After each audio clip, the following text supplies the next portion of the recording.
রাত যত গভীর হয় অন্ধকার তমানিসা ভেদ করে শুভে সাদিক হয়। আমরা জানি গর্ভবতী নারীর যেদিন পেটের ব্যথা বেদনা বাড়তে থাকে ওই দিন নতুন মেহমান আগমনের সময় ঘনাতে থাকে। আমরা জানি বিশ্বাসীদের জীবনে কষ্ট দুঃখ যন্ত্রণা পরীক্ষা যত বাড়তে থাকে সুখের দিন কাছে আসতে থাকে। চিল্লায় বলো ঠিক কিনা? এজন্য আমরা হতাশ হব না, হাল ছেড়ে দিব না। শেষ নিঃশ্বাস ত্যাগ করা পর্যন্ত আমরা ভরসা রাখবো একজনের উপর, তিনি কে? আল্লাহ রাসূল সাল্লাল্লাহু আলাইহি ওয়াসাল্লাম হতাশ হলেন, পেরেশান হলেন। নবীর পেরেশানি দূর করার জন্য আল্লাহ তাআলা এই সূরাটা নাজিল করেছে। সুবহানাল্লাহ পড়ে। তাহলে এই সূরার কেন্দ্রীয় আলোচ্য বিষয় কি? এটা কি চুয়াডাঙ্গাবাসীদের কাছে ক্লিয়ার? Clear clear clear. এবার আমরা শুনবো এই সূরার একটা ব্যাকগ্রাউন্ড আছে, কোন প্রেক্ষাপটে এই সূরা নাজিল হলো। আল্লাহ রাসূল সাল্লাল্লাহু আলাইহি ওয়াসাল্লামকে আল্লাহ বললেন, ইয়া আইয়ুহার রাসূলু বাল্লিগ মা উনজিলা ইলাইক। নবী, কোরআনে যা নাজিল করেছি সব আপনি পৌঁছে দিন, কিছু গোপন রাখা যাবে না। এই কোরআনের কোনো কিছু বিশ্বনবী গোপন রেখেছে? সবাই বলেন না কেন, গোপন রেখেছে নাকি সব প্রচার করে দিয়েছে? সব প্রচার করে দিয়েছে।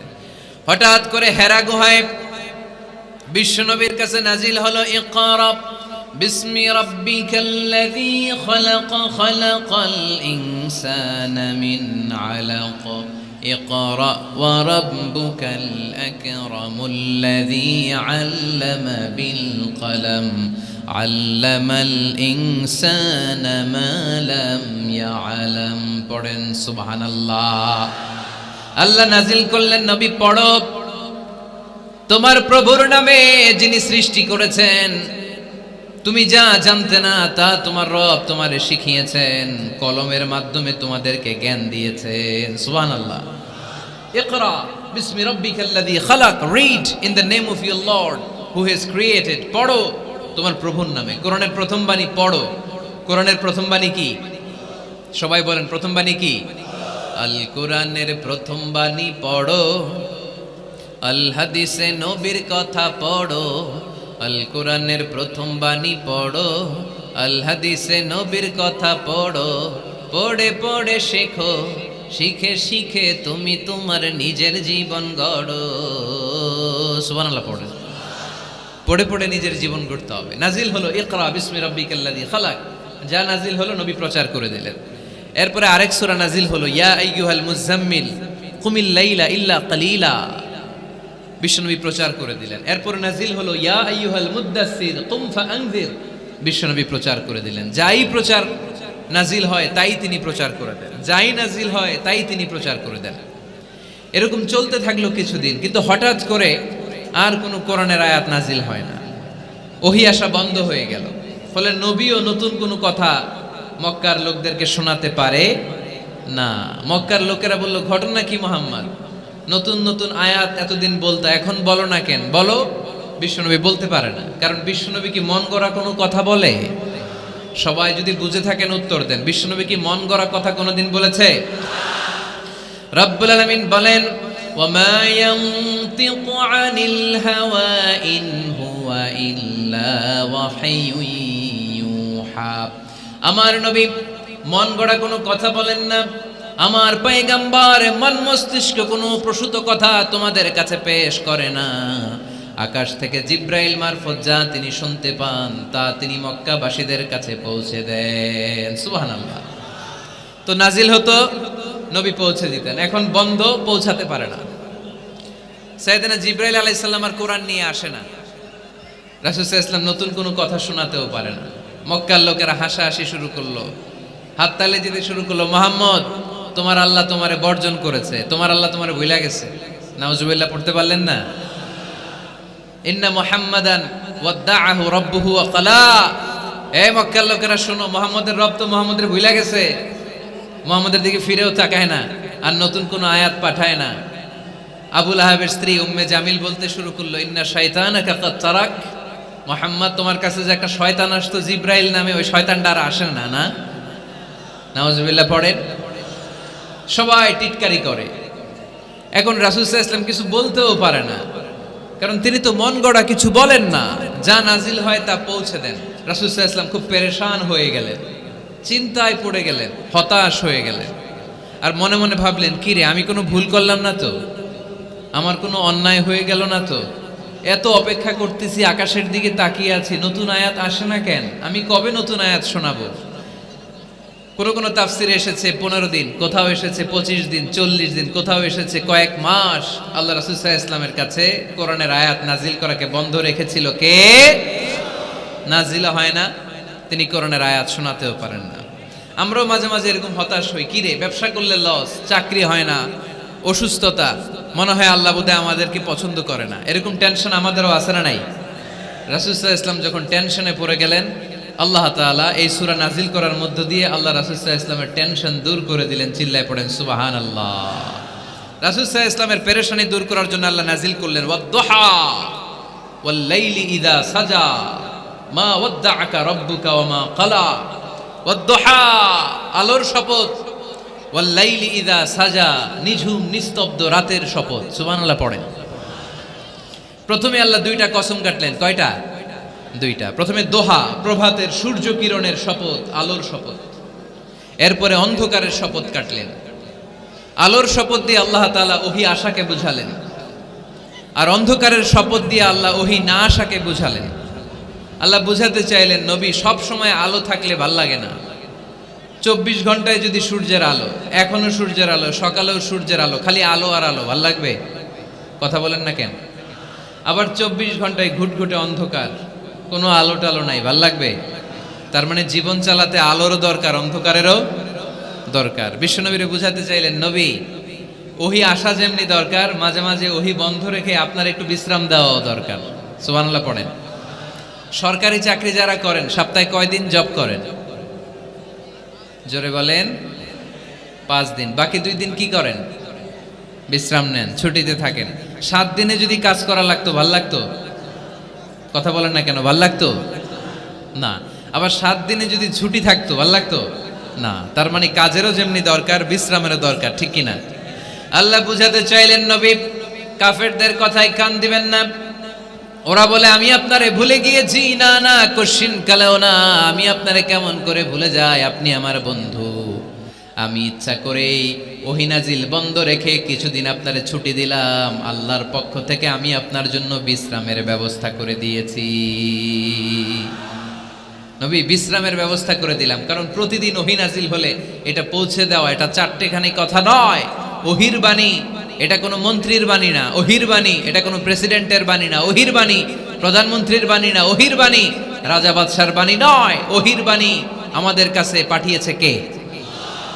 এই কালামুল্লাহ মাজিদের ওজন আছে না নাই? আল্লাহ বললেন, ইন্না সানুলকি আলাইকা কওলান সাকিলা। নবী গো, কোরআনের বাণী এটা হালকা কোনো বাণী নয়, এটা ভারী একটা বাণী। এই বাণী যদি আমি সাগরে নাজিল করতাম, এই কোরআনের বাণী যদি আমি জঙ্গলে নাজিল করতাম, আর এই কোরআনের বাণী যদি আমি পাহাড়ের মধ্যে নাজিল করতাম, কোরআনের ভারে বড় বড় পাহাড়গুলো মুহূর্তের মধ্যে ভেঙে চুরে খান খান হয়ে যেত। লাউ আনজালনা হাযাল কুরআন আলা জাবালিন লারাআইতাহু খাশিআম মুতাসাদ্দিআম মিন খাশিয়াতিল্লাহ। নবী হে, এই কোরআনকে আপনার উপর নাজিল না করে যদি আমি হিমালয় পাহাড় মাউন্ট এভারেস্টের উপর নাজিল করতাম, আমেরিকার আলাস্কা মাউন্টেন রেঞ্জের উপর নাজিল করতাম, ইউরোপের আল্পস পর্বতমালায় নাজিল করতাম, আমি যদি বড় বড় তুর পাহাড়ের উপর নাজিল করতাম, আপনি দেখতেন কোরআনের ভারে পাহাড়গুলো ভেঙে চুড়ে খান খান হয়ে গিয়েছে। তার মানে কোরআনের ওজন আছে না নাই? কোরআনের বাণী কি পাতলা, হালকা না ভারী? সবাই বলুন, হালকা না ভারী? কতটা ভারী? রাসূল সাল্লাল্লাহু আলাইহি ওয়াসাল্লাম যখন ওটের উপর বসে থাকতেন, তখন কোরআনের আয়াত নাজিল হলে ওটের পা মাটির মধ্যে দেবে যেত। ঘোড়ার উপর যখন বসে থাকতেন, তখন কোরআনের আয়াত নাজিল হলে ঘোড়া মাটিতে বসে যেত। মাঝে মাঝে আল্লাহ রাসূল সাহাবীদের পায়ের উপরে মাথা রেখে ঘুমাতেন। সাইয়েদনা যায়েদ রাদিয়াল্লাহু তাআলা আনহুর পায়ের মধ্যে, রানের মধ্যে মাথা রেখে বিশ্বনবী একবার ঘুমালেন। যায়েদ রাদিয়াল্লাহু তাআলা আনহু বলেন, অনেকক্ষণ বিশ্বনবী শুয়ে রইলেন, কিন্তু আমার কষ্ট হয় নাই, আমি টের পাই নাই। কিন্তু হঠাৎ বিশ্বনবীর উপর কোরআন যখন নাজিল হওয়া শুরু হয়ে গেল, আমার মনে হলো বিশ্বনবীর মাথার ওজন উহুদ পাহাড়ের সমান ভারী হয়ে গেছে। এতক্ষণ ধরে বিশ্বনবীর মাথার কোনো ওজন নাই, হঠাৎ যখন কোরআনের আয়াত নাজিল হতে লাগলো, দেখলাম বিশ্বনবীর মাথার ওজন এতটা বেড়ে গিয়েছে, আমার মনে হচ্ছে আমার পায়ের হাড্ডি আর রান ফেটে মুহূর্তের মধ্যে খান খান হয়ে যাবে। তার মানে কোরআনের আয়াত সবসময় রিসিভ করা, ওহি সবসময় নেয়া এবং ওহির বাণী পৌঁছে দেয়া, এটা সাধারণ কোনো কাজ নয়। সব সময় ওহি লাগাতার নাজিল হলে নবীর কষ্ট হয়ে যাবে। এজন্য নবীর কষ্ট দূর করার জন্য সরকারি চাকরি যারা করেন যেমনি ছুটি পান, নবীকে একটু ছুটি আর বিশ্রামে রাখার জন্য আল্লাহ তাআলা ইচ্ছা করেই ওহি নাজিল বন্ধ রেখেছেন। চিল্লায় পড়েন সুবহানাল্লাহ। এজন্য আল্লাহ তাআলা নবীরে আশ্বস্ত করে বললেন, নবী ওয়াদ-দুহা ওয়াল-লাইলি ইযা সাজা মা ওয়াদ্দা'আকা রাব্বুকা ওয়া মা ক্বালা ওয়ালাল আখিরাতু খায়রুল লাকা মিনাল উলা ওয়ালাসাউফা ইউ'তিকা রাব্বুকা ফাতারদা। পড়েন আল্লাহু আকবার। সূরার শুরুতে আল্লাহ শপথ কাটলেন দুইটা। কয়টা? সবাই বলেন, আরো জোরে বলতে হবে, কয়টা? তাহলে শপথের পর্ব শেষ। শপথ যখন শেষ, তারপরের তিনটি আয়াতে কনফার্মেশন। আল্লাহ তাআলা তার নবীকে কনফার্ম করেছেন যে নবী আমি আপনার সাথে আছি, নবী আমি আপনার সাথে আছি।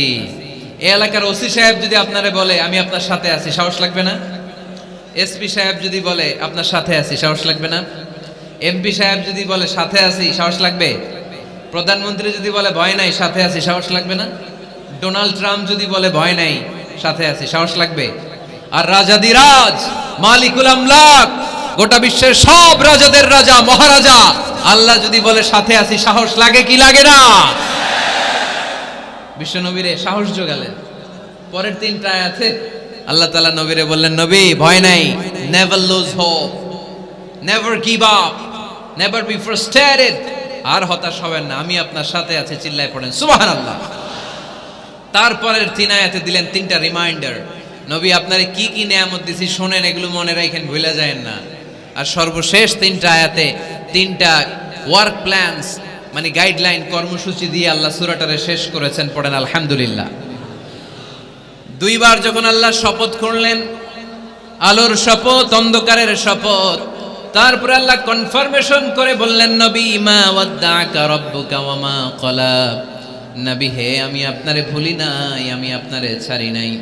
কাফেররা বলে আমি আপনারে ভুলে গেছি, আমি আপনার উপর রাগ করেছি, তাই আপনার উপর কোরআন নাজিল করি না। কথাটা কিন্তু ঠিক না। আমি আপনারে ভালোবাসি, মহব্বত করি, ইচ্ছা করে আপনারে ছুটি দেওয়ার জন্য, কয়েকদিন বিশ্রামে রাখার জন্য ইচ্ছা করেই কোরআন নাজিল বন্ধ রেখেছি। মা ওয়াদ্দা'আকা রাব্বুকা ওয়া মা ক্বালা।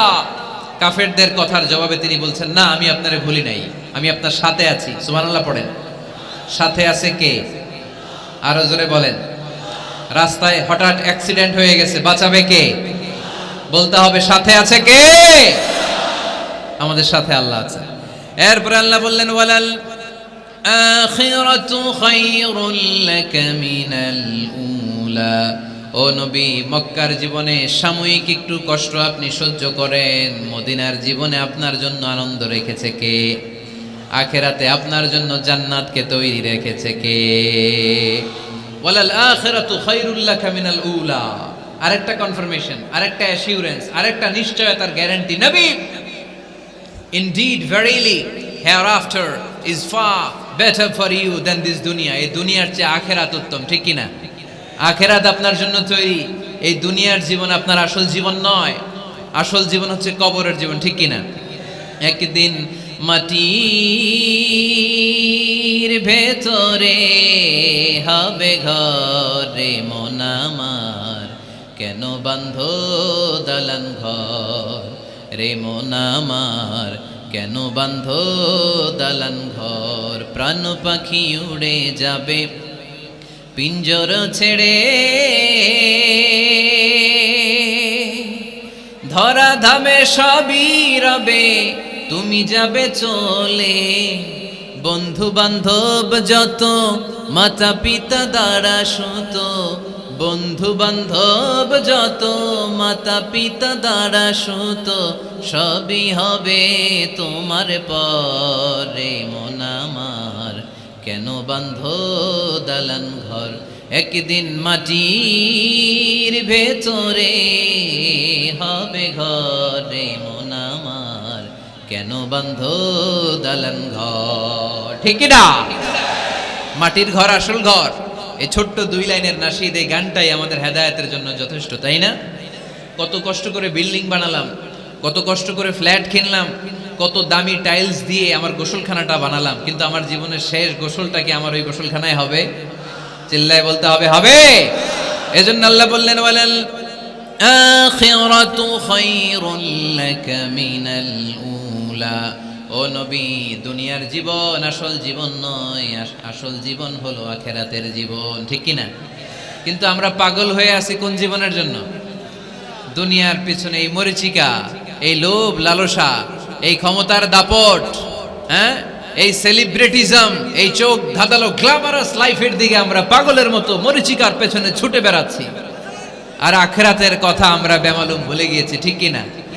এজন্য আল্লাহ বললেন, বাল তুসিরুনাল হায়াতাদ দুনিয়া ওয়াল আখিরাতু খায়রুন ওয়া আবকা। তোমরা দুনিয়ার জীবনকে বড্ড বেশি প্রাধান্য দাও, কিন্তু জেনে রেখো, মনে রেখো, দুনিয়া আসল নয়, আসল ঠিকানা হলো মুমিনের আখিরাত। 2 নম্বর কনফার্মেশন, ওয়াল আখিরাতু খায়রুল লাকা মিনাল উলা। নবী হে, আখিরাত আপনার জন্য রেডি। 3 নম্বর কনফার্মেশন, ওয়ালা সাউফা ইউতিকা রাব্বুকা ফাতারদা। নবী হে, অচিরেই এমন এমন জিনিস আমি আপনারে দেব, এগুলো পেয়ে আপনি খুশি হয়ে যাবেন। সুবহানাল্লাহ পড়েন। Verily I'm gonna give you something that will make you happy. এমন এমন জিনিস আমি আপনার জীবনে দেব, এগুলো পেয়ে আপনি খুশি হবেন। নবী, আপনি হতাশ হবেন না, নবী আপনি নিরাশ হবেন না, নবী আপনি হাল ছাড়বেন না। আরে আমি তো আপনার সাথে আছি। সাথে আছে কে? বিপদে পড়লে বলবেন আমার সাথে আছে কে? রক্ষা করবে কে? বাঁচানোর মালিক একজন। চিল্লায় বলো, তিনি কে? পারবেন, পারবেন, বলতে পারবেন? কি বলবেন? সাথে আছে কে? আমাদের সাথে থাকে কে? এটাই আমাদের ভরসা, এটাই আমাদের বিজয়ের মাধ্যম, বিজয়ের গোপনতম রহস্য। বলে সাউফা ইউতিকা রাব্বুকা ফাতারদা। নবী হে, অচিরেই এত এত জিনিস আমি আপনারে দেব, আপনি খুশি হয়ে যাবেন। সুবহানাল্লাহ পড়েন। যেখানেই নবীর মন খারাপ, সেখানেই আল্লাহ তাআলা এমন কিছু নবীকে হাজির করে দেন, ওইটা পেয়ে নবী খুশি হয়ে যায়। কারণ নবী হচ্ছেন আল্লাহর বন্ধু, হাবিবুল্লাহ। ইব্রাহিম আলাইহিস সালাম, উনি ছিলেন খলিলুল্লাহ। ইব্রাহিম আলাইহিস সালাম আল্লাহর কি ছিলেন? কথা বলেন, খলিলুল্লাহ। আর আল্লাহ রাসূল সাল্লাল্লাহু আলাইহি ওয়াসাল্লাম হাবিবুল্লাহ। খলিল মানেও বন্ধু, হাবিব মানেও বন্ধু। খলিল মানে এমন বন্ধু যেই বন্ধু আল্লাহরে খুশি করার জন্য কাজ করে, আর হাবিব মানে এমন বন্ধু যেই বন্ধুরে খুশি রাখার জন্য আল্লাহ নিজেই কাজ করে। আল্লাহ রাসূল সাল্লাল্লাহু আলাইহি ওয়াসাল্লাম হচ্ছেন হাবিবুল্লাহ। আল্লাহ রাসূল সাল্লাল্লাহু আলাইহি ওয়াসাল্লাম কি? হাবিবুল্লাহ। যেখানেই আল্লাহ রাসূল সাল্লাল্লাহু আলাইহি ওয়াসাল্লামের মন খারাপ, আল্লাহ রাসূল সাল্লাল্লাহু আলাইহি ওয়াসাল্লামের মন ভালো করে দেয় কে? আল্লাহ রাসূলের মন ভালো করে দেওয়ার দায়িত্ব স্বয়ং নিয়েছে কে? মক্কায় আল্লাহ রাসূল সাল্লাল্লাহু আলাইহি ওয়াসাল্লামের মন খারাপ। মক্কার দাওয়াতি কাজ বেগবান করার জন্য আল্লাহ রাসূল সাল্লাল্লাহু আলাইহি ওয়াসাল্লাম কেঁদে কেঁদে আল্লাহর কাছে দোয়া করলেন, আল্লাহ, মক্কার 2 জনের একজন যেন বিচার যদি বাংলার জমিনে থাকতো, কেউ আর এরকম ইসলামের কোনো বিষয় নিয়ে কথা বলার, ধৃষ্টতা দেখানোর সাহস পেত? কোরআনকে গালি দেওয়ার সাহস পেত? আমার নবীর নামে কার্টুন বানানোর সাহস পেত? আমার নবীকে নিয়ে ফিল্ম বানানোর সাহস পেত? বিশ্ব নবীকে গালি দেওয়ার সাহস পেত? ইসলাম নিয়ে কটু কথা বলার সাহস পেত? আমরা সব বিষয়ে কথা শুনতে রাজি। আমার নবীরে গালি দিলে খবর আছে না নাই? আমার নবীর দিকে যদি কেউ বা হাত তুলে তাকায়, ওই বা হাত কেমন করে ভেঙে দিতে হয় সেটাও আমরা জানি। চিল্লায় বলো, ঠিক কিনা? ইসলামের বিরুদ্ধে যদি কথা বলে, ওইটা আমরা সহ্য করি না। চিল্লায় বলেন, ঠিক কিনা? আমার নবীরে গালি দিলে, আমার কোরআনকে গালি দিলে, আমার আল্লাহরে গালি দিলে, আমার ইসলামকে গালি দিলে আমাদের কলিজায় আগুন ধরে কি ধরে না? নবীকে গালি দিলে কলিজায় আগুন লাগে, কোরআনকে গালি দিলে কলিজায় আগুন লাগে। কার কার কলিজায় আগুন লাগে হাত তুলে আল্লাহর দেখা।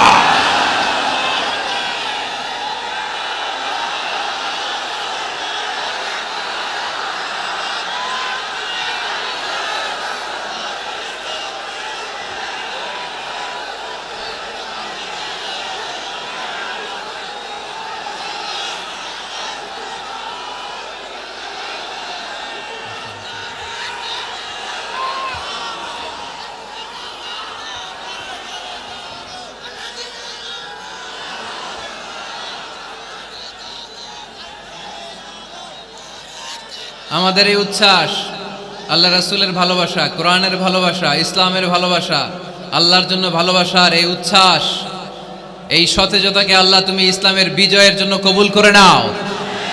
আমরা একটা ওমরের অপেক্ষায়, চিল্লায় বলেন ঠিক কিনা? ওই ওমরের মতো একটা নেতা হলে বাংলাদেশ সোজা হয়ে যাবে, চিল্লায় বলেন ঠিক কিনা?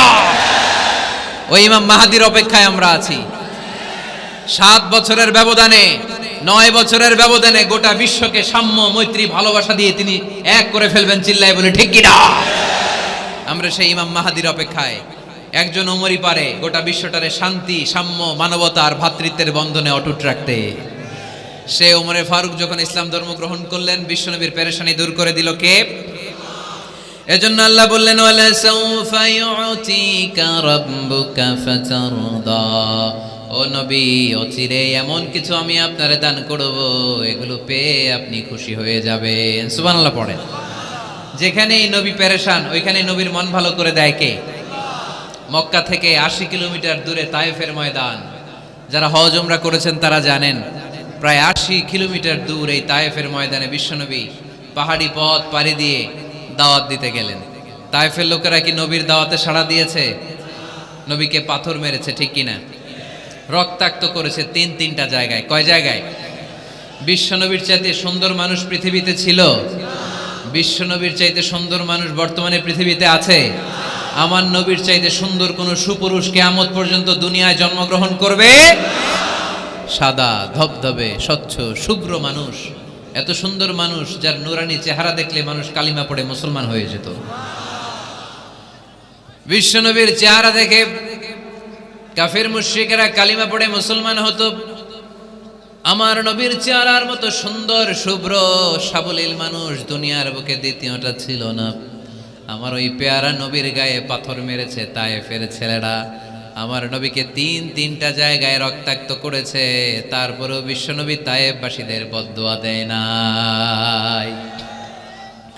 খেয়ে না খেয়ে দিন প্রচারের কাজে নিজেকে দিয়েছ বিলিয়ে, তায়েফের কাফিরেরা চিনল না সে আলো, দুষ্ট ছেলেদের পিছু দিল লেলিয়ে। পাথরের আঘাতে ক্ষত বিক্ষত হয়ে সারা শরীর থেকে রক্ত ঝরে। এ রাসূল তোমাকে ভুলি আমি কেমন করে, হে রাসূল তোমাকে ভুলি আমি কেমন করে। হাজার ব্যথা বেদনার পরে ফিরে আসনি তুমি আপন ঘরে, দিনের আলো তুমি ছড়িয়ে দিতে চলে গেলে মদিনায় মক্কা ছেড়ে। হে রাসূল তোমাকে ভুলি আমি কেমন করে, হে রাসূল তোমাকে ভুলি আমি কেমন করে। ঠিক কিনা? ওই নবীকে ভোলা সম্ভব? ওই নবীর ভালোবাসা আমাদের হৃদয়ে আছে না নাই? বিশ্ব নবীকে 3টা জায়গায় আঘাত করল। এত শুভ্র সাবলীল সাদা দেহটা ছিঁড়ে ছিঁড়ে রক্ত বের হলো। বিশ্বনবী তায়েফবাসীদেরকে বদদুয়া দেয় নাই। বিশ্বনবী তায়েফবাসীদেরকে কোরআনের দাওয়াত দিতে গেলেন, তারা কোরআনের দাওয়াত মেনে নেয় নাই। বিশ্বনবী ওযু করলেন, গায়ের রক্তগুলোকে মুছে মুছে ফজরের সময় খেজুর বাগানের সামনে দাঁড়িয়ে ফজরের নামাজ শুরু করে দিলেন। বিশ্বনবী মন্ত্রমুগ্ধকর কণ্ঠ দিয়ে তেলাওয়াত করতে শুরু করলেন। ইন দ্য মিন টাইম বিশ্বনবীর পেছন থেকে একদল জিন বিশ্বনবীর কণ্ঠের কোরআন তেলাওয়াত শুনে কালিমা পড়ে মুসলমান হয়ে গেল। ফজরের সালাত শেষে আল্লাহ বিশ্বনবীর ডেকে বললেন, নবী আপনার মন খারাপ কেন? জিব্রাইল মারফত জানিয়ে দিলেন মন খারাপ কেন। বিশ্বনবী বললেন, 80 মাইল পথ পাড়ি দিয়ে তায়েফের ছেলেদেরকে দাওয়াত দিতে এলাম, তারা আমার দাওয়াত কবুল করে নাই। শুধু দাওয়াত প্রত্যাখ্যান করলে চলতো, আমাকে মেরে রক্তাক্ত করে তায়েফের জমিনকে লাল করে দিয়েছে। একটা ছেলে যদি কালিমা পড়তো আমার কলিজাটা ঠান্ডা হতো, আমার পরানটা ঠান্ডা হয়ে যেত। একটা ছেলেও কালিমা পড়ে নাই, পাথর মেরে আমারে রক্তাক্ত করেছে। কি ছিল আমার অপরাধ? ওদেরকে জাহান্নামের আগুন থেকে বাঁচানোর জন্য আমি তায়েফে এসেছি, একটা লোক আমার ডাকে সাড়া দেয় নাই। বিশ্বনবীর মন খারাপ। আল্লাহ ডেকে বললেন, নবী মন খারাপ করবেন না, হতাশ হবেন না। আপনি জানেন না, আপনি দেখেন নাই, আমি আল্লাহ দেখেছি। আপনি যখন দাঁড়িয়ে দাঁড়িয়ে ফজরের নামাজের তেলাওয়াত করছিলেন, আপনার সুমধুর কণ্ঠের তেলাওয়াত শুনে একদল জিন কালিমা পড়ে মুসলমান হয়েছে। সামি'না কুরআনান আজাবা ইয়াহদি ইলার রুশদি ফাআমান্না বি। বিশ্বনবী যখন কালামুল্লাহ মাজিদ থেকে দাঁড়িয়ে দাঁড়িয়ে তেলাওয়াত করছিল, জিন জাতি বিশ্বনবীর কণ্ঠের তেলাওয়াত শুনে পাগল হয়ে গেল। জিনেরা এরকম বাক্য শুনে নাই এর আগে। জিনেরা মিলাই, কিরে এটা তো কোনো মন্ত্র না। জিনেরা মিলাই, কিরে এটা তো কবিতা না। এত সুন্দর কথা কার বাণী? এটা আল্লাহর বাণী ছাড়া অন্য কোনো বাণী হতে পারে না। এই সুন্দর বাণী শুনে তারা কালিমা পড়ে মুসলমান হয়ে গেল। আল্লাহ বিশ্বনবীর আশ্বস্ত করলেন, নবী আপনার কষ্ট বৃথা যায় নাই। মুমিনের কষ্ট কি কখনো বৃথা যায়? আওয়াজ করে বলো, বৃথা যায়। নবী আপনি দাওয়াত দিতে এসেছিলেন দৃশ্যমান এক জাতি, মানব জাতিকে, তায়েফের মানব জাতিকে দাওয়াত দিতে এসেছেন। ওরা দাওয়াত কবুল করে নাই তো কি হয়েছে? অদৃশ্য জাতি, জিন জাতি কালিমা পড়ে মুসলমান হয়ে গিয়েছে। ওয়ালা সাউফা ইউতিকা রাব্বুকা ফাতারদা। নবী অচিরেই এমন এমন সুসংবাদ আপনারে শোনাবো, আপনি খুশি হয়ে যাবেন। বিশ্বনবী যখন শুনলেন তায়েফবাসী কালিমা পড়ে নাই, কি হয়েছে? জিন জাতি তো পড়ছে। বিশ্বনবী আবার খুশি হয়ে গেলেন। সুবহানাল্লাহ পড়েন।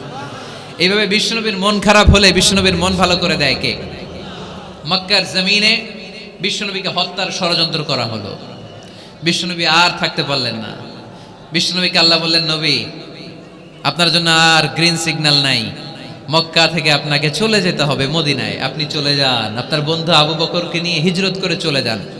বিশ্বনবী চলে যাচ্ছিলেন আর মক্কার দিকে তাকিয়ে চোখের পানি ছাড়ছিলেন আর বলছিলেন, মক্কা তো হাব্বুল বিলাদ ইলাইয়া, মক্কা আমার কাছে সবচাইতে শ্রেষ্ঠ শহর।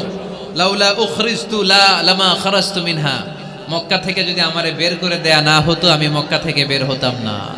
আমার কথা কি আপনারা শুনতেছেন? অনেক রাত হয়েছে, এবার শেষ করে দেই। এত লোক যেতে কয়েক ঘন্টা লাগবে, পুরো চুয়াডাঙ্গা জেলা জ্যাম হয়ে যাবে। শেষ করে দিব নাকি আরো 2-1 মিনিট শুনবেন? শুনবেন? ঠিক আছে, তাহলে বসেন। রাসূল সাল্লাল্লাহু আলাইহি ওয়াসাল্লাম বললেন, মক্কা থেকে যদি আমার বের করে দেয়া না হতো, আমি বের হতাম না। চোখের পানি ছাড়লেন। মাতৃভূমি ছেড়ে চলে যেতে হবে। আপনাদের জেলার নাম কি? আরো জোরে বলেন। চুয়াডাঙ্গারে বেশি পছন্দ করেন না বোধহয়, এজন্য আওয়াজটা জোরসে হয় নাই। আপনাদের প্রাণের জেলার নাম কি? চুয়াডাঙ্গা। জোর করে যদি চুয়াডাঙ্গা থেকে বের করে আপনারা সিলেটে পাঠায় দেয়, ভালো লাগবে? বিশ্বনবীকে মক্কা থেকে মদিনায় পাঠিয়ে দেয়া হলো। জন্মভূমি ছেড়ে বিশ্বনবী মদিনায় যাচ্ছেন, মনটা খুব খারাপ। প্রথম যখন মানুষ বিদেশে যায়, এয়ারপোর্টে কাঁদে না? এয়ারপোর্টে গেছেন আপনারা? আহা, পরিবার পরিজনদেরকে কেঁদে কেঁদে অশ্রু সিক্ত নয়নে বিদায় দেয়। বিশ্বনবীও চোখের পানি ছেড়ে মক্কাকে বিদায় জানালো। মন খুব খারাপ, কিন্তু মদিনায় যেয়ে দেখে এলাহি কাণ্ড।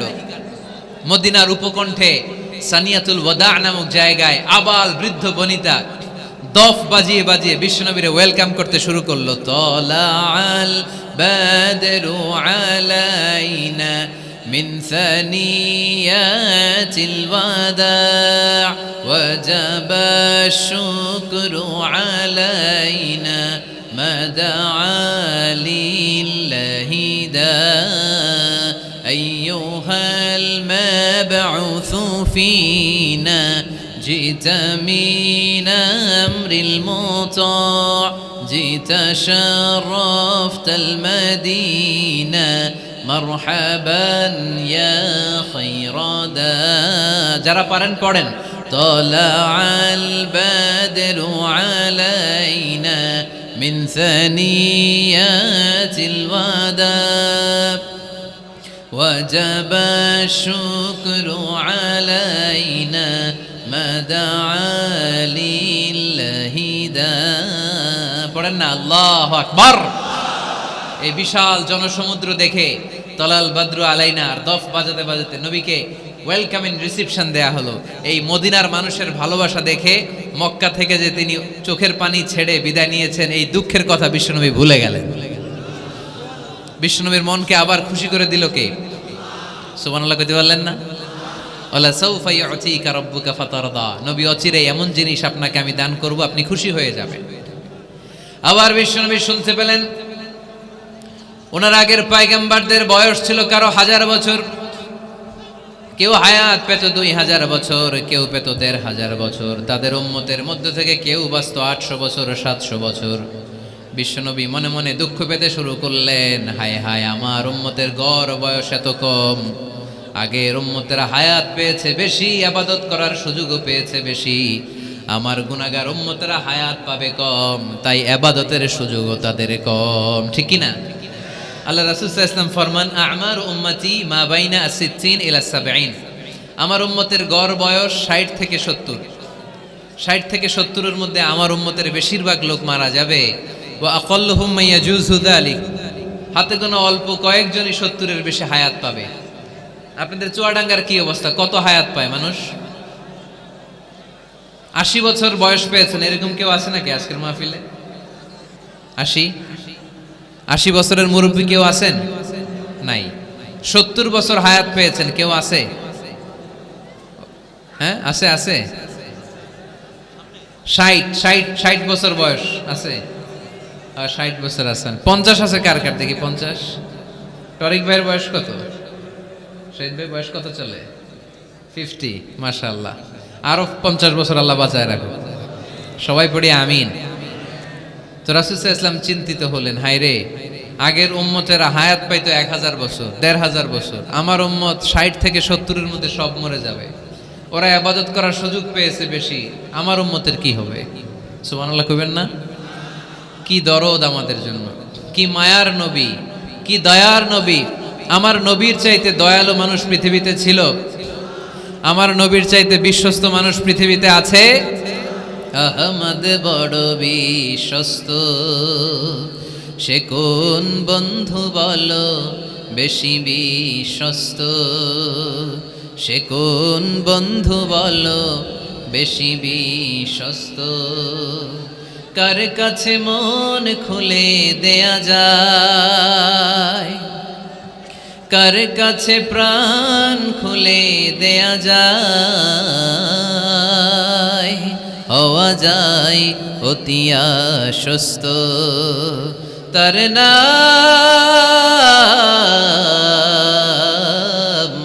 আহমদ বড় বিশ্বস্ত। সুবহানাল্লাহ পড়েন। আমার নবীর চাইতে বিশ্বস্ত আর কেউ আছে? আমার নবীর চাইতে দিলদরিয়া আর কেউ আছে? আমার নবীর চাইতে দয়ালু কোন মানুষ পৃথিবীর জমিনে আছে? ওমা আরসালনাকা ইল্লা রাহমাতাল লিল আলামিন, I have sent you as a mercy for the entire universe. নবী হে, আমি গোটা বিশ্বের জন্য আপনাকে রহমত করে প্রেরণ করেছি। চিল্লায় পড়েন সুবহানাল্লাহ। আবার বিশ্বনবী ফরমান, লিকুল্লি নবিয়িন দাওয়া মুস্তাজাবা। দুনিয়ার সব নবীকে আল্লাহ একটা করে বিশেষ দোয়া করার সুযোগ দিয়েছে। এই দোয়াটা করার সাথে সাথে এই দোয়াটা আল্লাহ কবুল করে নিয়েছে। আর দুনিয়ার বুকে যত নবী এসেছিল সব নবীরা তাদের দোয়াটা দুনিয়ায় শেষ করে ফেলেছে। ওয়া ইন্নী আখতাবিউ দাওয়াতি শাফাআতান লিউম্মতি ইয়াউমাল কিয়ামা, কিন্তু আমি আমার স্পেশাল দোয়াটা দুনিয়ার বুকে করি নাই, আমি কিয়ামতের দিন আমার উম্মতদেরকে সুপারিশ করার জন্য স্পেশাল দোয়াটা রেখে দিয়েছি। আমার নবী দোয়াটা রেখে দিয়েছে আমার জন্য, আপনার জন্য, আমাদের জন্য। বিশ্বনবী দোয়াটা করে নাই। সব নবী আল্লাহর পক্ষ থেকে কয়টা দোয়া পাইছে স্পেশাল? সবাই বলেন না? একটা। ওই দোয়া করার সাথে সাথেই কবুল হবে, একটা করে দোয়া। সব নবীরা ওই দোয়াটা দুনিয়াতেই করেছে, কোন নবী বাকি নাই। সব নবী দোয়াটা দুনিয়াতেই কাজে লাগিয়ে ফেলেছে, আমার নবী ছাড়া। আমার নবী কি দোয়াটা দুনিয়াতে করছে? দুনিয়ায় বিশ্বনবী বিপদে পড়েন নাই, ওই দোয়াটা করলেই বিপদ থেকে মুক্তি পেতেন। কিন্তু আমার জন্য, আপনার জন্য, আমাদের জন্য রেখে দিয়েছেন। কিয়ামতের দিন আমরা যখন বিপদে পড়ে যাব, আমাদেরকে বিপদ থেকে উদ্ধার করার জন্য বিশ্বনবী ওই দোয়াটা করে আমাদেরকে উদ্ধার করবে। চিল্লায় এখন সুবহানাল্লাহ। বিশ্বনবী কিয়ামতের দিন শুধু কাঁদতে থাকবে, আকাশের জলজলে সূর্যটা মাথার কাছে চলে আসবে, মাথার মগজগুলো ভাতের মাড়ের মতো গলে গলে নাকের ছিদ্র কানের ছিদ্র দিয়ে বেয়ে বেয়ে পড়বে। তৃষ্ণায় ক্ষুধায় জিহ্বাটা বের হয়ে কুকুরের মতো নাভিস্থল পর্যন্ত ঝুলতে থাকবে। জমিনটারে তামার জমিন বানিয়ে দেওয়া হবে, সবাই শুধু বলবে ইয়া নাফসি ইয়া নাফসি, আল্লাহ তুমি আমারে বাঁচাও। ওলিরা বলবে ইয়া নাফসি, শহীদরা বলবে ইয়া নাফসি, নবীরা বলবে ইয়া নাফসি, উম্মত বলবে ইয়া নাফসি। সবাই বলবে আল্লাহ তুমি আমারে বাঁচাও, আল্লাহ তুমি আমারে বাঁচাও, আল্লাহ তুমি আমারে বাঁচাও।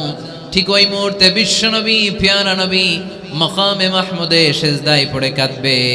তিনি ইয়া নাফসি না বলে চিৎকার করে কেঁদে কেঁদে বলবে উম্মতি উম্মতি রবলি হাবলি উম্মতি, ও রব আমার উম্মতকে তুমি বাঁচাও।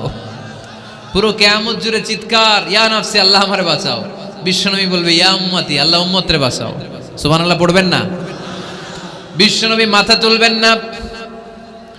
রব্বুল আলামিন সাইয়েদনা জিবরাইল আলাইহিস সালামকে পাঠাবেন, জিবরাইল যাও নবীকে জিজ্ঞেস করো ইয়া নবী আল্লাহি মা ইউবকি, কেন আপনি কাঁদেন? বিশ্বনবী মাথা তুলবেন না, সিজদারত অবস্থায় উত্তরে বলবেন উম্মতি উম্মতি, আল্লাহ আমার উম্মতের কি হবে আপনি বলেন, আমার উম্মতরে আপনি বাঁচান। সাইয়েদনা জিবরাইল এসে বলে ও মাবুদ আপনার নবী বলে উম্মতের কি হবে, উম্মতের কি হবে? আল্লাহ বলেন জিবরাইল আমার নবীরে যে বলো ইন্না সানুরদিকা ফি উম্মাতিক ফালা নাসু, আমি আমার নবীর দুনিয়ার বুকে যখন মন খারাপ ছিল তখন যেমনি মন ভালো করে দিয়েছি, আজকেও আমার নবীর উম্মতের ব্যাপারে এমন একটা ঘোষণা আমি দেব, এই ঘোষণা শুনে আমার নবী খুশি হয়ে যাবে। সারা দুনিয়াতে দুনিয়ার বুকে নবী যখনই পেরেশান, নবীর মন খারাপ, আমি যেমনি মন ভালো করে দিয়েছি, আজকেও এই কিয়ামতের ময়দানে নবীকে এমন ঘোষণা শোনাবো, এই ঘোষণা শুনে আমার নবী খুশি হয়ে যাবে। চিল্লায় পড়তে হবে আল্লাহু আকবার। আল্লাহ তখন বলবে নবী মাথা তোলেন, মাথা তোলেন, ইরফা রাসাক, নবী মাথা তোলেন, সাল তুতা, আপনার কান্না আমার সহ্য হয় না, সাল তুতা, যা চাবেন তাই দেব। ইশফা তুশাফা, যার ব্যাপারে আপনি আজকে সুপারিশ করবেন তার জন্য আমি সুপারিশ কবুল করে নেব। সাউফা ইউতিকা রাব্বুকা ফাতারদা, নবী এমন এমন জিনিস আপনারে দেব আপনি খুশি হবেন। তারপরও নবী খুশি হবেন না, নবী অস্থির হয়ে থাকবেন আমাদের জন্য। একটা পতাকা নিয়ে আমাদের সবাইকে নিয়ে আমার নবী পেয়ারা নবী জান্নাতের দরজার মধ্যে একটা ধাক্কা দিবেন, পড়েন আল্লাহু আকবার। জান্নাতের রক্ষী ফেরেশতা বলবে মান আনতা, আপনি কে? বিশ্বনবী বলবেন আনা মুহাম্মদ, আমার নাম মুহাম্মদ সাল্লাল্লাহু। মুহাম্মদ শোনার পরে গার্ড অফ অনার দিয়ে বিশ্বনবীর জন্য জান্নাতের বিশাল দরজাগুলো খুলে দেয়া হবে। আর জান্নাতের ফেরেশতারা বলবে নবী গো, জান্নাত সৃষ্টির পর থেকে আজ পর্যন্ত আমরা দাঁড়িয়ে আছি, কবে আপনি জান্নাতে ধাক্কা মারবেন আর আপনার জন্য জান্নাতের দরজা খুলে দেব।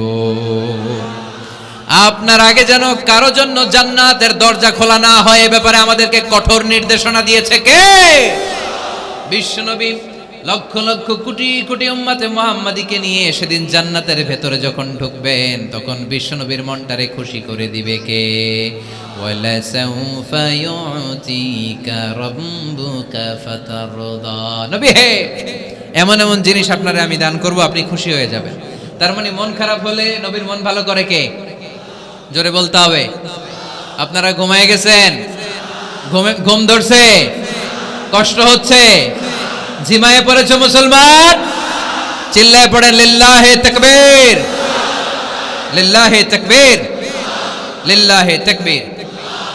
এরপরে নবীর আল্লাহ স্মরণ করায় দিচ্ছেন আলাম ইয়াজিদিকা ইয়াতীমান ফাআওয়া ওয়া ওয়াজাদাকা দাল্লান ফাহাদা, নবী গো আমি কি আপনার ইয়াতিম পাই নাই, তারপরে আমি কি আপনার লালন পালনের ব্যবস্থা করি নাই? সুবহানাল্লাহ পড়েন।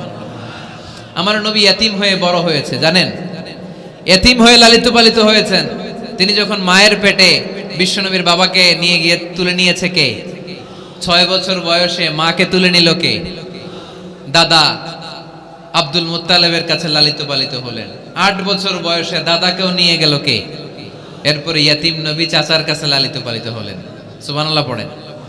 এজন্য আল্লাহ বললেন আওয়া আলাম ইয়াজিদিকা ইয়াতীমান ফাআওয়া, নবী হে আমি কি আপনার ইয়াতিম পাই নাই আর আপনারে কি আমি আপনার চাচার কাছে লালন পালনের ব্যবস্থা করে দেই নাই? তো এই ছোট্টবেলায় আপনি ইয়াতিম, আপনারা দেখার কেউ নাই, তখন যদি আমি আপনারা সাহায্য করতে পারি, ওই আল্লাহ এখনো আসিনা নাই? বিপদের কালে আমার নবীরে সাহায্য করে উত্তরণের ব্যবস্থা করেছে যে, মুসলমানদের এই ক্রান্তি লগ্নে মুসলমানদের সংকট দূর করার জন্য আমার আল্লাহর রহমত আজও আছে না নাই? পরীক্ষা দিতে হবে, আমাদের পরীক্ষায় পাশ করতে হবে। ওয়ালা তাহিনু ওয়ালা তাহজানু ওয়া আনতুমুল আ'লাউনা ইন কুনতুম মুমিনিন। ভয় পেও না, নিরাশ হয়ো না, হতাশ হয়ো না, বিজয় তোমাদেরই হবে যদি মুমিন হও। চিল্লায় বলেন ঠিক কি না? আলাম ইয়াজিদকা ইয়াতীমান ফাআওয়া। নবী আপনার ইয়াতীম হিসেবে পেয়েছি, তখন আপনারে আশ্রয় দিয়েছি। তারপরে আল্লাহ বললেন ওয়াজাদাকা দাল্লান ফাহাদা। আপনারে আমি দল্লান হিসেবে পেয়েছি, তারপরে রাস্তা দেখিয়েছি। আপনি রাস্তা খুঁজছিলেন। দল্লুন শব্দের অর্থ গোমরা, পথহারা। কিন্তু রাসূল সাল্লাল্লাহু আলাইহি ওয়াসাল্লামের ক্ষেত্রে এই অর্থ করা যাবে না। আমার নবী গোমরা ছিলেন না, আমার নবী পথভ্রষ্ট ছিলেন না। যদিও অফিসিয়ালি আমার নবী 40 বছর বয়সে নবী হয়েছেন, কিন্তু 40 বছরের আগের জীবনীটাও আমাদের জন্য অনুপম আদর্শ আর নমুনা। চিল্লায় বলেন ঠিক কি না? 40 বছর আগেও নবী সত্য কথা বলতেন। 40 বছর আগে তিনি দান করতেন। নবী হওয়ার আগেও তিনি আত্মীয়দের সাথে সুসম্পর্ক রাখতেন, মানুষের বোঝা বইয়ে দিতেন। সত্য যেখানে বিপন্ন, সাহসী সৈনিক হয়ে বিশ্বনবী দাঁড়িয়ে যেতেন। চিল্লায় এখন ঠিক কি না? এজন্য আল্লাহ বললেন ওয়াজাদাকা দাল্লান ফাহাদা। নবী আপনি পথ খুঁজছিলেন, আমি আপনারে পথ দেখিয়েছি। আমাদেরকে পথ দেখায় কে? রাসূল সাল্লাল্লাহু আলাইহি ওয়াসাল্লাম মহাসত্যের অনুসন্ধান করছিলেন। দল্লান অর্থ এখানে পথহারা পথিকের মতো আপনি খুঁজছিলেন, কই যাবেন, ডানে না বায়ে। মাঝে মাঝে আমাদের এরকম হয় না, চুয়াডাঙ্গা থেকে কুষ্টিয়া কি এই রাস্তায় যায় না এইটায় যায়, বুঝতে পারতেছি না তো। অনেক রাতে যদি রওনা দেন, কেউ বলারও নাই, দেখায় দেওয়ার মতো কেউ নাই, বাজার টাজার বন্ধ। মাঝে মাঝে আমরা ঝামেলায় পড়ে যাই। আমরা যারা বক্তা, আমরা ঝামেলায় পরিবেশ। অনেক রাতে রাতে বাড়িতে ফিরি, এই জেলা থেকে ওই জেলায়, রাত 3টার দিকে, লোক নাই, ডানে যাবো না বায়ে যাবো। পুলিশ ভাইরা মাঝে মাঝে সহায়তা করে, অনেক সময় পুলিশও নাই, তখন ভরসা একজনের উপর, তিনি কে? তো রাসূল সাল্লাল্লাহু আলাইহি ওয়াসাল্লাম সত্যের পথ খুঁজছিলেন, ডানে না বায়ে। আল্লাহ বললেন বায়ে না, ডানে যান। ফাহাদা, আল্লাহ হেদায়েতের রাস্তায় তুলে দিলেন। সুবহানাল্লাহ পড়েন। আমরা যদি পথ ভুলে যাই, আমাদের পথ দেখায় কে? সবাই বলেন আমাদের পথ দেখায় কে? আমি যদি কোনোদিন পথ ভুলে যাই, হাতছানি দিয়ে কাছে নিও, মমতার বন্ধনে আমায় বেঁধে সব ভুল ক্ষমা করে দিও। পড়েন, আমি যদি কোনোদিন পথ ভুলে যাই, হাতছানি দিয়ে কাছে নিও, মমতার বন্ধনে আমায় বেঁধে সব ভুল ক্ষমা করে দিও। পড়েন আমিন। আমাদের পথ দেখায় কে? আমরা প্রতিদিন পড়ি ইহদিনাস সিরাতাল, সবাই পড়েন ইহদিনাস সিরাতাল। ও আল্লাহ আমাদেরকে সরল সঠিক পথ দেখাও। আল্লাহ বললেন নবী আপনাকে আমি পথ দেখিয়েছি। এরপর আল্লাহ বললেন ওয়াজাদাকা আইলান ফাআগনা। নবী আপনি ছিলেন নিঃস্ব, আপনার টাকা পয়সা ছিল না। খাদিজার সাথে বিয়ে দেওয়ার মাধ্যমে আমি আপনার নিঃস্বতা দূর করে ধনী বানিয়ে দিয়েছি। সুবহানাল্লাহ পড়েন। রাসূল সাল্লাল্লাহু আলাইহি ওয়াসাল্লাম মেষ চড়াতেন। মা বাআসাল্লাহু নাবিয়ান ইল্লা রাআল গানাম। এই পৃথিবীতে এমন কোন নবী নাই যেই নবী ছাগল চড়ায় নাই। আপনারা ছাগল চড়ান তো? আপনাদের তো এই যে কি বলে ব্ল্যাক গোট, চুয়াডাঙ্গার ব্ল্যাক গোট নাকি সারা দুনিয়ায় বিখ্যাত। হ্যাঁ, ব্ল্যাক বেঙ্গল, কি বলে ব্ল্যাক বেঙ্গল। ছাগল পালেন কে কে দেখি তো চুয়াডাঙ্গায়? ওরে আল্লাহ, ছাগল তো নিয়ে যাওয়া লাগবে কয়েকটা, দেখা যায় অনেক ছাগল। মেহেরপুরও বিখ্যাত না? মাশাআল্লাহ, চুয়াডাঙ্গার ছাগল অনেক বিখ্যাত। তো সব নবীরা ছাগল ছড়িয়েছেন। বুখারীর বর্ণনা, মা বাআসাল্লাহু নাবিয়ান ইল্লা রাআল গানাম। এই পৃথিবীতে এমন কোন নবী নাই যে নবী ছাগল চড়ায় নাই। বিশ্বনবী ছাগল চড়াতেন অল্প কিছু পারিশ্রমিকের বিনিময়ে। সুবহানাল্লাহ পড়েন। কারণ আমার নবী শিখিয়েছেন পরিশ্রমে লজ্জা নেই, লজ্জা অলসতায়। ঠিক কি না? পরিশ্রমে কোনো লজ্জা আছে? লজ্জা অলসতায়, ঠিক কি না? রাসূল সাল্লাল্লাহু আলাইহি ওয়াসাল্লামের টাকা পয়সা ছিল না। আম্মাজান খাদিজাতুল কুবরা রাদিয়াল্লাহু তাআলা আনহার সাথে যখন বিয়ে হলো, বিয়ের পরে ধনাঢ্য মহিয়সী নারী বললেন, ইয়া রাসূলুল্লাহ, আমার সম্পদের দরকার নাই, আমি আপনারে পেয়েছি, আপনারে পেয়ে আমি খুশি। আমার সব সমুদয় সম্পত্তি আপনার পায়ের সামনে আমি ঢেলে দিলাম, আপনি ইচ্ছা মতো ইসলামের জন্য, ইসলাম প্রচারে এই সম্পদ ব্যয় করা শুরু করে দেন। সুবহানাল্লাহ পড়তে পারলেন না? ওয়াজাদাকা আইলান ফাআগনা, তাফসিরে এসেছে ফাআগনা বিখাদিজা। নবী আপনি ছিলেন নিঃস্ব, দরিদ্র, টাকা পয়সা ছিল না, খাদিজার সাথে বিয়ের মাধ্যমে আমি আপনার ধনী বানিয়ে দিলাম। তার মানে নবী আপনি ছিলেন ইয়াতীম, আপনার আমি লালন পালনের ব্যবস্থা করে দিলাম। আপনি পথ খুঁজছিলেন, কোন পথে আগাবেন, পথ দেখাইয়ে দিলাম। আপনি নিঃস্ব ছিলেন, আমি আপনার লালন পালনের ব্যবস্থা করে দিলাম, পথ দেখাইয়ে দিলাম। আপনার টাকা পয়সা ছিল না, খাদিজার সাথে বিয়ের মাধ্যমে ধনী বানাইয়ে দিলাম। সুবহানাল্লাহ। নবীর মন খারাপ তো, নবীর মন ভালো করার চেষ্টা করতেছে। দেখেন বন্ধু বন্ধুর রাগ ভাঙায় কি করে। ও নবী আপনি রাগ করেন কেন? ওই যে আপনি ছোটবেলায় কষ্টে ছিলেন, আমি তো ঠিক করে দিলাম সব। ও নবী আপনি পথ খুঁজতেছিলেন, বিপদে ছিলেন, আমি তো পথ দেখাই দিলাম। টাকা ছিল না, বিয়ের পরে টাকার ব্যবস্থা করে দিলাম। তো আপনার টেনশন কিসের? টেনশন তো আমি আল্লাহর। চিল্লায় বলেন ঠিক কি না? মুমিন কখনো টেনশন করে না। মুমিন তার সব কিছু ন্যস্ত করে দেয় একজনের উপর, তিনি কে? এবার বিশ্বনবীকে 3টা কর্মসূচির ঘোষণা দিয়ে আল্লাহ সূরাটা শেষ করবেন। কর্মসূচি 3টা শুনতে মনে যায়? এই কর্মসূচি 3টা পকেটে করে বাড়িতে নেওয়া যাবে? উত্তর হয় নাই, আওয়াজ হয় নাই। এই 3 কর্মসূচি নিয়ে আজকে বাড়িতে ফিরতে যাই, পারা যাবে? কর্মসূচি নাম্বার 1, আল্লাহ বলেন ফাআম্মাল ইয়াতীমা ফালা তাকহার। ও নবী, কখনো এতিমদেরকে আপনি তাড়িয়ে দেবেন না, এতিমদের সাথে খারাপ আচরণ করবেন না। আপনাদের এলাকায় এতিমখানা আছে নাকি? আছে? টরিক ভাইয়ের মাদ্রাসায় আছে এতিম? আছে? মাশাআল্লাহ। তো এই যে এতিমদের সাথে খারাপ আচরণ করতে নিষেধ করেছে কে? ফাআম্মাল ইয়াতীমা ফালা তাকহার। নবী এতিমদের সাথে খারাপ আচরণ করবেন না, কারণ আপনি নিজেই এতিম ছিলেন, ঠিক কি না? এতিমদের সাথে আমরা ভালো আচরণ করব। এতিমকে ভালোবাসা মানে নবীকে ভালোবাসা, কারণ আমার নবী এতিম হয়ে বড় হয়েছেন। চিল্লায় বলেন ঠিক কি না? যারা এতিমকে ভালোবাসে তাদেরকে ভালোবাসে কে? বিশ্বনবী এতিমদের লালন পালনকারীদেরকে এত ভালোবাসতেন। যারা এতিমদেরকে যত্ন নেয়, যারা এতিমদেরকে লালন পালন করে, তাদের উদ্দেশ্যে বিশ্বনবী বললেন আনা ওয়া কাফিলুল ইয়াতীমি কাহাতাইন। আনা ওয়া কাফিলুল ইয়াতীমি কাহাতাইন। আমার 2টা আঙ্গুল দেখা যায়? সবাই দেখতে পাচ্ছেন? এই 2টা আঙ্গুলের মাঝখানে কি খুব গ্যাপ আছে নাকি? বেশি নাই। বিশ্বনবী বললেন আনা ওয়া কাফিলুল ইয়াতীমি কাহাতাইন। আমি এবং ইয়াতীমের লালন পালনকারী কিয়ামতের দিন প্রতিবেশীর মতো এইভাবে কাছাকাছি একসাথে থাকবো। এজন্য এতিমদের সাথে ভালো আচরণ করবেন। এতিমদেরকে ঘাড় ধাক্কা দিয়ে বের করে দিবেন না। অনেকে আছে এতিমদেরকে ঘাড় ধাক্কা দিয়ে বের করে দেয়, আছে না? না যাই আছে না? আরাআইতাল্লাযী ইউকাযযিবু বিদ্দীন ফাযালিকাল্লাযী ইয়াদউল ইয়াতীম। কিছু লোক আছে যারা আখিরাতে বিশ্বাস করে না, জান্নাত জাহান্নামে বিশ্বাস করে না, তারা দিনকে অস্বীকার করে, ইয়াতীমকে ঘাড় ধাক্কা দিয়ে বের করে দেয়। বিশ্বনবী ইয়াতীম হয়ে বড় হয়েছেন, তাই বিশ্বনবীকে প্রথম কর্মসূচি দিলেন ফাআম্মাল ইয়াতীমা ফালা তাকহার। নবী হে, কখনো ইয়াতীমকে ঘাড় ধাক্কা দিয়েন না, ইয়াতীমকে ধমক দিয়েন না, ইয়াতীমকে তাড়িয়ে দিবেন না। অনেকে আছে তাদের হৃদয় শক্ত, চোখ দিয়ে তো আমার কলবটা বড় শক্ত, আমার চোখ দিয়ে পানি নামে না, আমার হৃদয়টা আমি নরম করতে চাই। কি করে নরম করব? বিশ্বনবী বললেন হৃদয় নরম করতে চাও? ইরহামিল ইয়াতীম, ইয়াতীমের প্রতি রহম দিল হও। ওমসাহ রাসা, ইয়াতীমের মাথায় হাত বুলিয়ে দাও। ও আতঈমহু মিন তাআমিক, তুমি যা খাবে ওখান থেকে ইয়াতীমরেও খাও। তালিনু কলবুক, তোমার হৃদয়টারে নরম করে দিবে কে? ওয়া তুদরাকু হাজাতুক, তোমার মনের নেক মাকাসেদ পূরণ করে দিবে কে? এজন্য মাঝে মাঝে একটু ইয়াতীমখানায় যাবেন, ইয়াতীমদের সাথে বসবেন, ওদেরকে একটু সদকা করবেন, দান সদকা করবেন, ওদেরকে খাওয়াবেন, ওদের মাথায় হাত বুলিয়ে দিবেন। আপনার হৃদয়টারে নরম করে দিবে কে? বাংলাদেশে কিছু লোক আছে এতিমরে আদর করা তো দূরের কথা, এতিমের মাল টাল খেয়ে সব সাবার করে দেয়, এরকম আছে না নাই?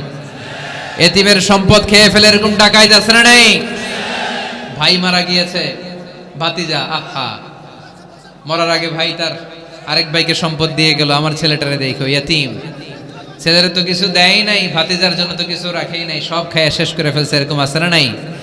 আল্লাহ বললেন খবরদার, এতিমের সম্পদ মেরে দিও না, এতিমের সম্পদ খেয়ে ফেলো না। যারা এতিমের সম্পদ অন্যায় ভাবে খাও, তারা পেটে এতিমের সম্পদ ঢুকাও নাই, জাহান্নামের আগুন পেটে ঢুকিয়েছো, ঠিক কিনা? আল্লাযীনা ইয়াকুলুনা আমওয়ালাল ইয়াতামা যুলমান ইন্নামা ইয়াকুলুনা ফী বুতুনিহিম নারা ওয়া সায়াসলাউনা সাঈরা।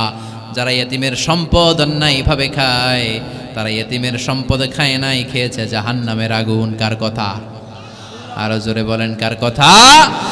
এজন্য আমরা এতিমের সাথে খারাপ আচরণ করব না। চুয়াডাঙ্গার সম্পদশালী ভাইয়েরা এতিমের সাথে ভালো আচরণ করেন, এতিমের মাথায় হাত বুলিয়ে দেন, এতিমকে খাওয়ান। এতিমরে ভালোবাসা মানে আমার নবীরে ভালোবাসা, কারণ আমার নবী এতিম ছিলেন, ঠিক কি না? প্রথম কর্মসূচি এতিমদের যত্ন নিও। দ্বিতীয় কর্মসূচি ওয়া আম্মাস সাইলা ফালা তানহার। নবী হে, 2 নাম্বার কর্মসূচি, ভিক্ষুককে ধমক দিয়ে কখনো তাড়িয়ে দিও না। সুবহানাল্লাহ পড়েন। ভিক্ষুককে তাড়িয়ে দেয়া যাবে? দিতে না পারলে, আপনার কাছে না থাকলে ভদ্রভাবে বলবেন ভাই নাই, কিন্তু ধমক দিবেন কোনোদিন? দরজায় এসে যদি দাঁড়ায়, কিছু টাকা দেন, কিছু চাইল দেন, 2টা ডিম দেন, ধমক দিবেন? ধমক দিবেন? আপনারা বাড়িওয়ালা বানাইছে কে? উত্তর দেন না কেন? বাড়িওয়ালা বানাইছে কে? ওকে ভিক্ষুক বানিয়েছে কে? ওকে বাড়িওয়ালা বানিয়ে আপনারও ভিক্ষুক বানাতে পারতো কে? গাড়ি দিয়ে আমরা রাস্তায় ছুটি, জ্যামের মাঝখানে যখন আটকায় অনেকে এসে টাকা চায়, সুযোগ হইলে দিয়েন, ধমক দিয়েন না, মনে কষ্ট দিয়েন না, খবরদার। এতিমের মনে যদি কষ্ট লাগে, আপনার দুনিয়াও শেষ, আখিরাতও শেষ, ঠিক কি না? খবরদার। যারা ফরিয়াদি, যারা সাইল, যারা ভিক্ষুক, যারা হাত পাতে, তাদের সাথে খারাপ আচরণ করো না। নবী হে, তাদেরকে ধমক দিও না। তোমার গাড়ি যখন জ্যামের মধ্যে আটকে যায়, পথবঞ্চিত শিশুরা, সুবিধা বঞ্চিত শিশুরা গ্লাসের সামনে এসে নক করে, বলে স্যার 2টা টাকা দেন, কিছু খাবার দেন, কিছু খাই নাই, যদি পারেন দিয়ে দেন, ধমক দিয়েন না। কারণ ওরে পথ শিশু বানাইছে কে? রাস্তার ফকির বানাইছে কে? আপনাকে গাড়িতে বসে আরাম করার সুযোগ দিল কে? ওরে গাড়িতে বসানোর সুযোগ আল্লাহর আছে না নাই? আর আপনারে ভাঙ্গা থালা হাতে দিয়ে রাস্তায় নামাইতে আল্লাহর কয় ঘন্টা লাগে? চিল্লায় বলো মুসলমান, কয় ঘন্টা লাগে? 1 সেকেন্ডও লাগে না। এজন্য ওয়া আম্মাল ইয়াতীমা ফালা তাকহার ওয়া আম্মাস সাইলা ফালা তানহার। এতিমকে গলা ধাক্কা দিয়ে বের করে দিও না, আর ফরিয়াদিকে তাড়িয়ে দিও না, খবরদার। সব শেষে আল্লাহ বললেন ওয়া আম্মা বিনিআমাতি রাব্বিকা ফাহাদ্দিস। নবী হে, আল্লাহর যত নিয়ামত আপনি পেয়েছেন, নিয়ামতগুলোর বর্ণনা করে দেন। সুবহানাল্লাহ পড়েন। ওয়া আম্মা বিনিআমাতি রাব্বিকা ফাহাদ্দিস। আপনার রবের দেয়া নেয়ামতের বর্ণনা করেন। আল্লাহ যে নেয়ামত দিয়েছে এটা বর্ণনা করলে দোষ নাই। আল্লাহ আপনারে টাকা দিয়েছে, আপনি শুকরিয়া করেন আর বলেন আলহামদুলিল্লাহ, আল্লাহ দিছে আমারে, এটাতে কোনো গুনাহ আছে? না, বরং আল্লাহ আদেশ করেছে, ইন্নাল্লাহা ইউহিব্বু আইয়ারা আসারা নি'মাতিহি আলা আবদি। আল্লাহ তাআলা তার বান্দাকে কি নেয়ামত দিল তার একটা নমুনা আল্লাহ তার বান্দার মধ্যে দেখতে চায়। আপনি কোটি টাকার মালিক, আপনি ছিঁড়া কাপড় পরতে পারবেন? আপনি কিপটামি করলে কি আল্লাহ খুশি হবে? না। আপনি যদি ধনী হন, আপনার পোশাকে, আশাকে, চলনে, বচনে ওই ধনীর একটা পরিচয় থাকতে হবে। আপনি বলবেন আল্লাহ আমাকে গাড়ি দিয়েছে, আলহামদুলিল্লাহ, শুকরিয়া করবেন। আল্লাহ আমাকে বাড়ি দিয়েছে, শুকরিয়া করবেন কার? নেয়ামত করলে বাড়িয়ে দেয় কে? নেয়ামতের শুকরিয়া যখন আদায় করা কোনো বান্দা শুরু করে দেয়, নেয়ামতের বাড়ি ধারা আরো বাড়িয়ে দেয় কে? লা ইন শাকারতুম লা আযীদান্নাকুম। যদি শুকরিয়া করো আমি বাড়িয়ে দেব। ওয়ালা ইন কাফারতুম ইন্না আযাবি লাশাদীদ। আর যদি নাশুকরি করো, জেনে রেখো তা আমার আযাব, আমার গজব, আমার শাস্তি, আমার পানিশমেন্ট বড় কঠিন। ওয়া আম্মা বিনিআমাতি রাব্বিকা ফাহাদ্দিস। 3 নাম্বার কর্মসূচি, হে নবী আপনি নিয়ামতের শুকরিয়া করার পাশাপাশি নিয়ামতের বর্ণনা দেন। কি নিয়ামত আপনি পেয়েছেন এটা আপনি বলে বেড়ান, আর শুকরিয়া করবেন একজনের, তিনি কে? তাহলে প্রথম কর্মসূচি ছিল ইয়াতিমের সাথে ভালো আচরণ করতে হবে, ঠিক কি না? চুয়াডাঙ্গার ভাইয়ের, আমরা কি ইয়াতিমের সাথে আজ থেকে ভালো আচরণ করতে পারবো? 2 নাম্বার কর্মসূচি, ভিক্ষুককে তাড়িয়ে দেয়া যাবে না, ধমক দেয়া যাবে না। আর কোনোদিন কোনো ফরিয়াদিকে, কোনো ভিক্ষুককে কি আমরা ধমক দেব? 3 নাম্বার, বিপদে আপদে সব সময় শুকরিয়া করব একজনের, তিনি কে? এই সূরা দোহা আমাদের জন্য যে মেসেজ বা শিক্ষা রেখে যায় সেটা হচ্ছে, কখনো হতাশ হওয়া যাবে না, কখনো নিরাশ হওয়া যাবে না। চুয়াডাঙ্গের ছেলেরা, কখনো হাল ছেড়ে দেয়া যাবে না। মুমিন ভরসা রাখে একজনের উপর, চিল্লায় বলতে হবে তিনি কে? আল্লাহ আমাদের সবাইকে কথাগুলো বুঝার ও আমল করার তৌফিক দান করুক। আমরা পড়ি আমিন।